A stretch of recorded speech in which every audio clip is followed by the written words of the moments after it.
What's up, guys? Thanks for joining another episode of Cars, Bikes, and Coffee. I am Kurt, and we are going to be rebuilding a pair of Weber 3236 DGVs, so stay tuned.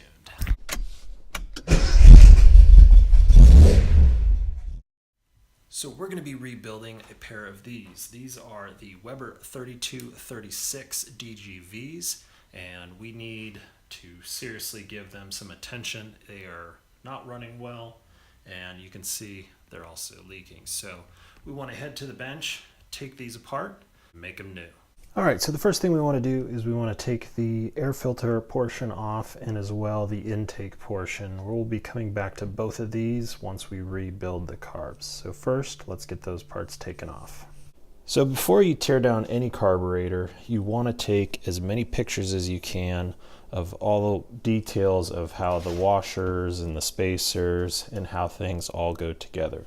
As well, it doesn't hurt to have a printout of the schematics of the carburetor too, just in case, so you can see where all the parts fit. So in our case, we also have two carburetors, so we can work on one and have the other as a reference, just in case we forget how it goes together. So next thing is we're going to lay out some paper towels, and as we take these apart, I'll go through all the details of how I'm taking it apart and how I go about it.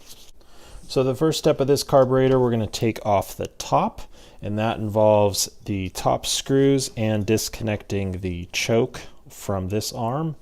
In this case, it's just a cotter pin that we'll remove, and then these flat bladed nuts. Now that we have the halves apart, the one thing I do want to show is the model number is imprinted down here. So right above here is the 3236 and the DGV 5A. And the top half will start with the choke, and right up here is a tiny cotter pin that's bent over. So what we want to do, carefully bend that back and then pull the cotter pin out. By doing that, that releases the rod. And there are two plastic pieces. There's one here, just need a little bit of suggestion to get out. And then there is one that's inside of here where that plastic piece came out. Now we'll go ahead and unscrew these choke screws, and be careful with these, they do strip very easily. I've gone ahead and actually bought replacements. These are M3 with a 0.5 pitch. So we'll go ahead and take these out. That will allow us to remove the choke shaft. And when taking those screws out, it is advisable to try and spray either with penetrating oil these screws or some cleaner. That way they come out a little bit easier. Next, what we're going to do is take the floats out, and this is just merely pulling this pin right here.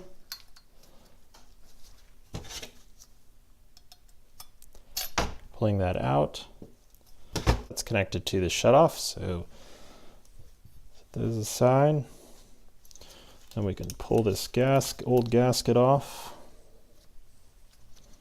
And one of the things to test, this is the power valve. This hole right here, if you were to plug that and compress the spring,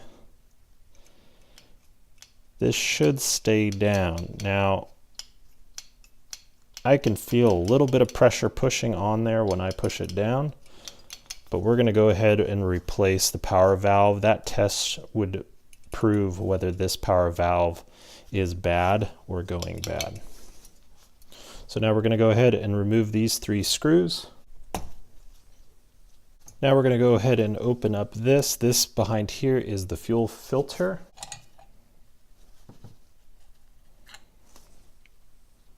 And you'll want to make sure, obviously, this is clean. Looks like we got a little bit of grime. And then finally, we're going to remove the shutoff valve seat. Once you have that off, you'll note there is a aluminum washer. So you want to make sure that that comes off as well. This is ready for cleaning, so we're going to set this aside and go to the main body of the carburetor.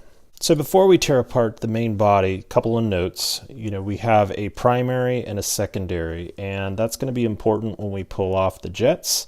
They all go back in the same place. So whether you draw a picture and you lay it out, or you can just write down the jets and what side they come out of, and then that way you make sure everything goes back to where it should be. What we're going to do is go ahead and pull the jets, and as you pull out the jets, you'll want to notate the numbers that are on them, so you ensure, of course, for your records. When you write down these numbers, I don't know if the camera can pick it up, but on here is 145. And on each of these jets, there is a number inscribed, so you just want to keep track of those. For example, here is 135. The first two came out of here. The second two came from down here. Inside of here, just careful as you pull them out.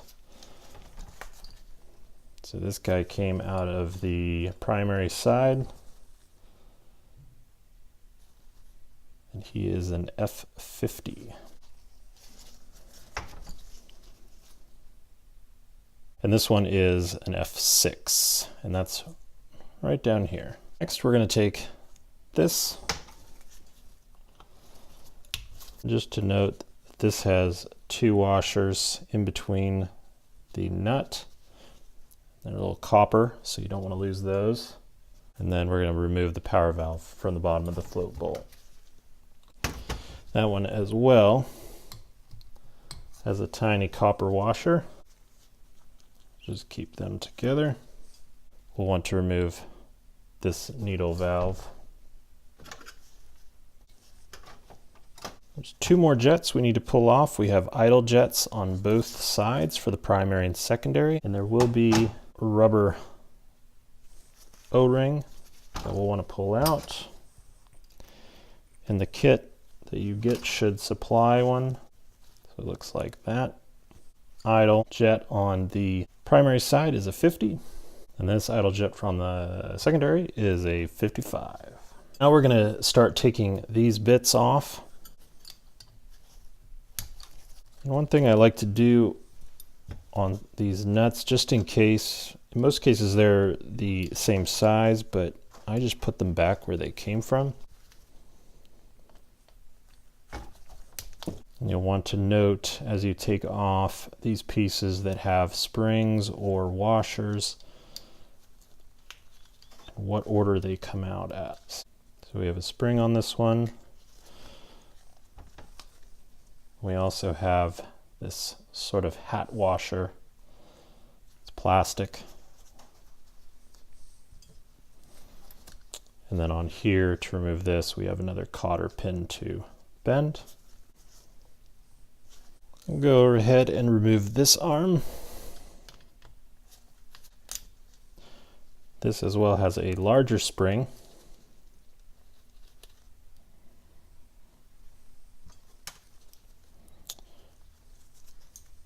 And then we have another plastic little hat washer. We'll remove the idle mixture screw. Actually, since we're here, we'll go ahead and remove the idle speed screw. Now with the cleaning process that we're going to be doing, we will want to remove anything that we can that is plated, because we want to keep that yellow chromate finish as much as we can. In some cases it's already gone. Now we'll go ahead and remove these pieces so we can remove the throttle shafts, pulling up on the spring. And on this shaft there is a locking washer that you'll need to bend, and then a 12mm wrench. Loosen that up. Now with removing the throttle shafts, I highly recommend laying them out piece by piece, especially in a place where they won't get knocked or jumbled up. That way we keep track of the order. Of course you have a printout, I'm sure, but we always like to play it safe. Piece by piece. There is a tiny washer, pressure. I'm not sure the name of them exactly, but they are wavy, so they apply pressure when they're tightened. So you just want to make sure that that goes in too. You can kind of see it sitting in here. It'll fall out when we go to clean it.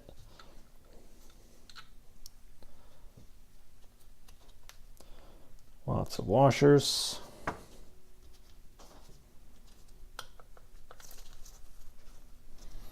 The last one always needs suggestion.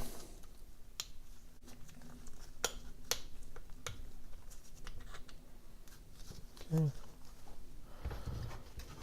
And then for the secondary, we just need a 8mm wrench and placing all the pieces as they come off in order.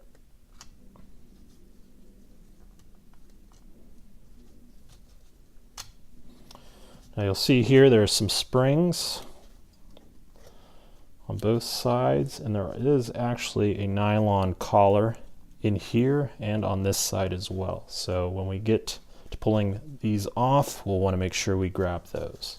Next, we're going to take this pump off. Now that those screws are out, we lift the pump mechanism, and that thing was leaking, and we got gas sitting all around here, and then this comes off, and then there's a spring sitting below. So now going to the underside of the carburetor, we're going to go ahead and unscrew these 4 bolts for the throttle plate, keeping a firm pressure on the plate and the screw. We'll have them removed. Now that we have the throttle plates removed, we're going to carefully just slide this out. You'll notice on the secondary there is a spring just like the other side had, and that pulled out the nylon collar from this side. Just want to make sure we go ahead and now take this one out carefully. On this side, same thing. There is a larger spring, and to note, this spring is the largest diameter in the sense of the spring out of the set, so you can differentiate between the other ones that we have. So this one has the spring. It has a slightly larger hat, so to speak, that the spring sits in, and then a tiny spring like the other side. And then there is our nylon collar. Go ahead and pull the one off this side. So we're almost done. The last thing we need to do for cleaning, these are removable, and they take a little bit of play side to side, then they come out. So we'll want to clean these. As you can see, sometimes ones are easier than others. You can just carefully push up from the bottom if they're tough, and they slide right out. So we have successfully taken apart our carburetor. So now what we're going to do is clean, and that involves Pine Sol. So what we've done is we've got a plastic tray. It's about the size of like a shoebox, and this is filled with some good old-fashioned Pine Sol. Cleans and deodorizes. And we've mixed that with some warm water, 2 parts Pine Sol, 1 part water, but you can play around with it. The one tip with Pine Sol is it will remove any plating or yellow chromates. So in the case where we have this spring perch, this will pretty much turn to the zinc or whatever plating it had. So you don't want to leave this in for too long. And then as far as the aluminum, it will make it just a little darker, but it sure doesn't smell as bad as cleaners, and it does a lot of the hard work, carbon deposits, and old gas. So what we're going to do is go ahead and place the body and the top. We're going to let that sit for a couple hours. So while we wait for the carburetor body to soak in the Pine Sol, we can go ahead and look at all our parts and go through them and clean them up. we can go ahead and use some carb cleaner and maybe a little bit of the pine sol and scrub it with like a little toothbrush to get all the grime and the dirt off. So we got the throttle shafts and plates and their parts nice and clean. So before we hit all these little tiny parts, we're going to want to scrub down the carburetor body. This thing has been sitting for a good amount of time, and it's time to give it a scrub with the toothbrush.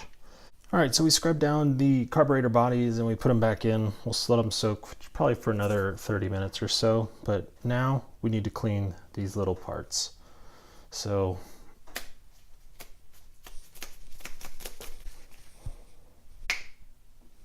now that all our pieces are clean, we've scrubbed the carburetor bodies one more time and let them soak for just a few more minutes. Now what we want to do is dip them into some clean water, clean out all of the pine sol out of the orifices of the carburetor. We're going to let that dry and also blow air through all the holes. And then as well, probably what I would recommend too is using some carb cleaner and blowing some of that through the jet holes, and just to make sure that all the stuff is sprayed out. All right, so we've finished the teardown and the cleaning of the Weber 3236 carburetor. So what's left is, of course, we've got to rebuild it. So if you're ready for that, click the link above. Otherwise, thanks for watching.